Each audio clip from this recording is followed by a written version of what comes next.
Universe यानी ब्रह्मांड। ये ब्रह्मांड कैसे बना?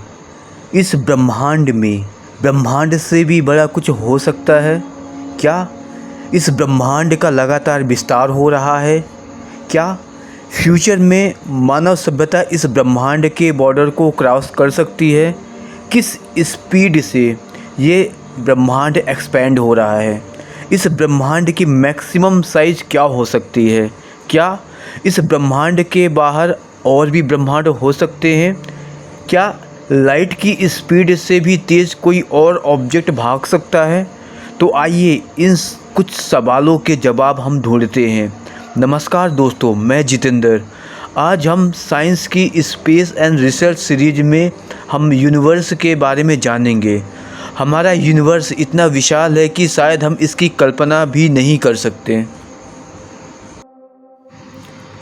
लेकिन जब ब्रह्मांड की बात आती है, उसका इमेजिन करना कितना मुश्किल होगा। तो आज हम इसी टॉपिक के बारे में इस वीडियो में बात करेंगे। इसलिए इस वीडियो को शुरू से लेकर लास्ट तक ज़रूर देखिए। और इस ब्रह्मांड के बारे में आज तक जितने भी रिसर्च हुए हैं, उससे यही मालूम होता है कि इस ब्रह्मांड के दो प्रकार हैं। पहला दृश्य ब्रह्मांड और दूसरा अदृश्य ब्रह्मांड।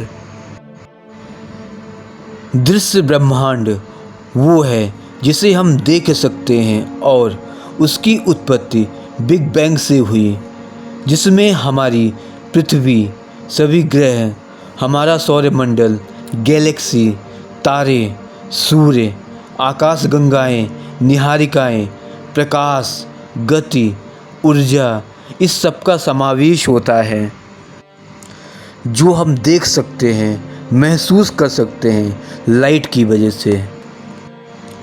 और अदृश्य ब्रह्मांड वो है जो इस सबसे बाहर है और इस सबसे परे है और दृश्य ब्रह्मांड के चारों ओर फैला हुआ है। आओ इसे और भी आसानी भाषा से समझते हैं। जब भी बिग बैंग हुआ, उसके पहले कुछ भी नहीं था। मतलब कि ये आकाशगंगाएं, निहारिकाएं, सूर्य, चंद्र, तारे, गैलेक्सी, प्रकाश, गति, यहाँ तक समय भी नहीं था। लेकिन इसके पहले यूनिवर्स तो था ही, जिसने कि बिग बैंग को जन्म दिया। और इससे निकला हुआ मलबा अपना रूप लेकर चारों ओर समस्त ब्रह्मांड में फैल रहा है, जो आज हम देख रहे हैं। प्रोफेसर एडविन हबल की बिग बैंग थ्योरी के अनुसार 13.5 अरब वर्ष पहले बिग बैंग हुआ। ये 13.5 अरब हमारे काल गणना के हैं, मतलब कि ये हम पृथ्वीवासियों के वर्ष के हैं। तो आज हम जो भी कुछ देख रहे हैं, हवा, पानी, प्रकाश, गति, ग्रह, उपग्रह, आप, मैं, पृथ्वी, सूर्य, चंद्र, ये समस्त दृश्य ब्रह्मांड के हैं, जो सब बिग बैंग से जन्मा हुआ है। वो सभी चीज़ों का रॉ मटेरियल है, उस बिग बैंग में छुपा हुआ था। बिग बैंग के बाद ये सारी चीज़ें अपना आकार लेके पूरे ब्रह्मांड की ओर फैलने लगी। पृथ्वी, जो कि सौरमंडल का हिस्सा है और सूर्य की परिक्रमा करती है, 12,742 किलोमीटर चौड़ी पृथ्वी से हम इंसानों ने इस ब्रह्मांड को देखना शुरू किया। लगभग 1 लाइट ईयर यानी 100 खरब किलोमीटर यानी 100 बिलियन किलोमीटर में फैला हमारा सौरमंडल ही इतना विशाल है कि हम अभी भी इसे किसी भी तरह के स्पेस क्राफ्ट से इसे पार नहीं कर सके हैं। वहीं बात करें सबसे नज़दीकी तारे प्रॉक्सिमा सेंट्रल की, तो वो हमसे लगभग 4.3 लाइट ईयर दूर है। यदि हम लाइट की स्पीड से भी यहाँ जाएं, तो भी यहाँ तक पहुँचने के लिए हमें लगभग 4 साल 3 महीने लगेगा। हमारे वैज्ञानिकों द्वारा अब तक सबसे दूर भेजे जाने वाला वाइजर स्पेसक्राफ्ट को भी यदि वहां भेजा जाए, तो उसे भी लगभग वहाँ पहुँचने के लिए 73,000 साल लगेगा। यदि हम 400 किलोमीटर प्रति सेकंड की रफ्तार का भी हम स्पेस का बना भी लें तो भी इस तारे पे जाने में ही हमें लगभग 3,000 साल लग जाएंगे। इस लाइट की वजह से चाहे भले ही हमें ये ज़्यादा दूर न दिखाई देता हो, पर असल ज़िंदगी में ये हमसे लगभग 42 लाख किलोमीटर हमसे दूर हैं। तो सोचिए, सबसे नज़दीकी तारा जब हमसे इतना दूर हो तो आप समझ सकते हैं ये ब्रह्मांड कितना बड़ा होगा।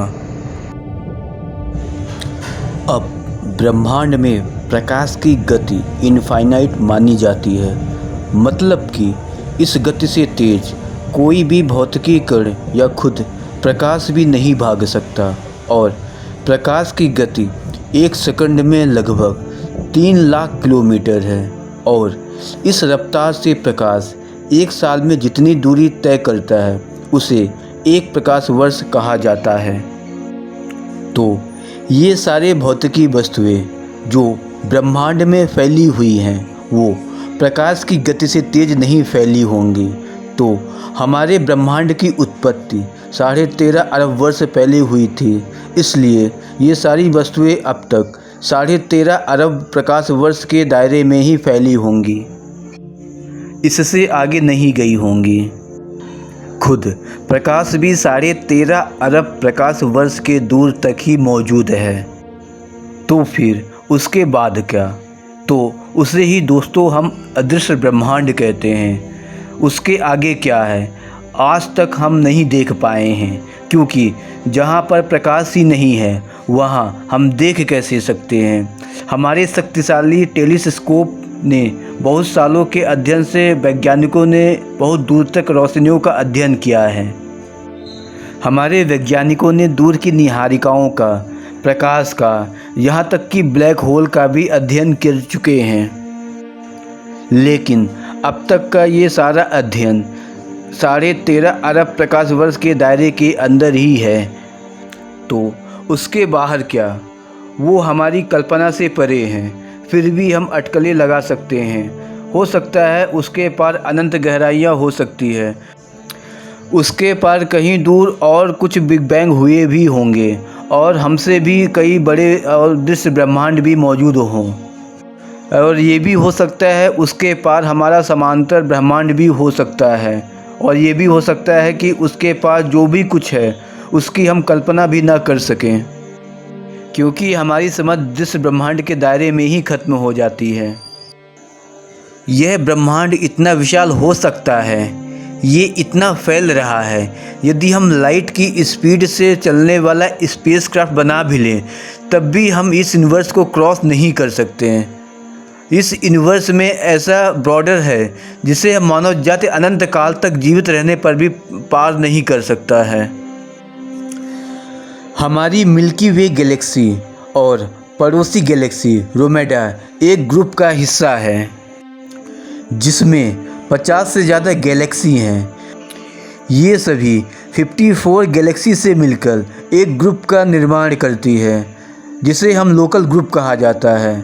ऐसी हजारों और ग्रुप हैं जो ग्रेविटी के कारण एक दूसरे से बंधे हुए हैं। लोकल ग्रुप जैसे हमारी ग्रेविटी एक सुपर क्लस्टर का हिस्सा है, ऐसे 1 करोड़ से भी ज़्यादा सुपर ग्रुप पूरे ऑब्जर्वेबल यूनिवर्स को बनाता है, यानी दृश्य ब्रह्मांड को बनाता है, जिसके अंदर कुल 20 खरब गैलेक्सी शामिल है। इतना ध्यान रखिए, दृश्य ब्रह्मांड वो सब कुछ है जो कि आज हम देख रहे हैं। आधुनिक टेलीस्कोप की मदद से ये बिल्कुल मुमकिन है। इसके पार का ब्रह्मांड और कहीं ज़्यादा विशाल और कहीं ज़्यादा रोमांचक है। हम इसके बारे में सोच भी नहीं सकते कि इसके आगे और क्या क्या हो सकता है,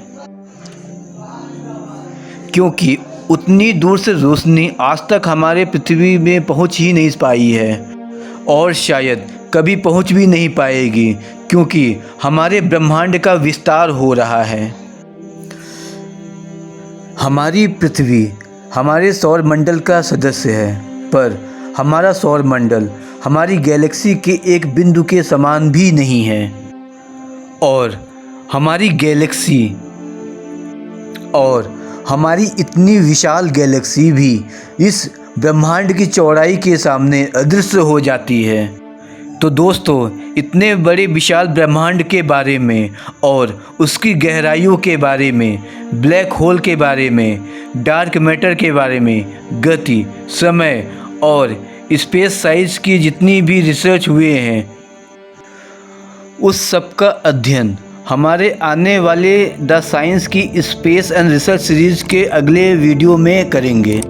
और हमारे आने वाली वीडियो को देखने के लिए हमारे चैनल सिटीजन को सब्सक्राइब करें।